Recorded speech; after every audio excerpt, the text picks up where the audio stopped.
DLC. Let's start with like, so the most prominent and like best maybe game I played at SGF was called Phantom Blade Zero, and that was the Yeah. game that closed out the Summer Game Fest stream. It was Right. the kind of muted color Chinese mythos warrior game that Souls-like?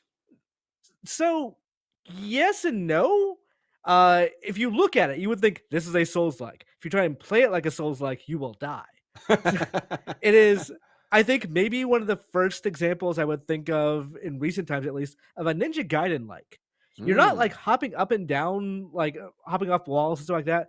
What it does is it is a game where it really rewards hyper aggressiveness, and you have so basically you were given two weapons at once and two abilities to dodge or parry things, and in doing so you have to constantly be on the enemy, just constantly slashing at them, then switch your weapon so you can refill your stamina bar and keep slashing at them more, and then like parry and dodge away when the time comes to do that, which sounds simple, but like the actual act of doing it feels, it's one of those things where if they didn't do it right, if they didn't get the controls, the timing, all that stuff exactly right, it would play terribly.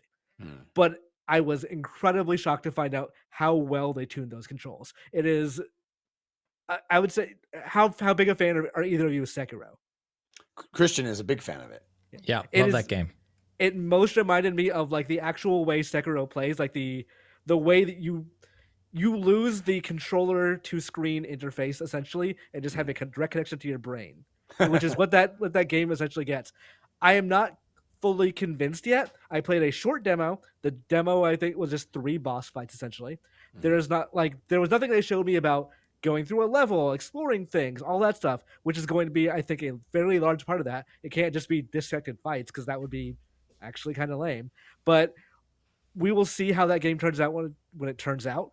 But we heard last week. We heard it's not coming till 2026. Yes, it is a long way away. That's wild that they're showing this much of it, getting hands on when it's that far off. They seem to be very confident about, like, at very least the battle system, and they're right to be, because it is a I came away from it thinking, wow, this is possibly my game of the show, which I think it ended up being. But it's one of those games that has a ton of potential. They just have to make good on the rest of it now, which is probably a much harder thing than I'm making it sound. That's amazing. I mean, we last week our friend Anthony Taramino was on. He was also singing its praises. It's hard for me to think about a game that's almost 2 years away. It's wild to me. Yeah. Yep, absolutely. And I'm probably just not going to think about it until it's about time to come out.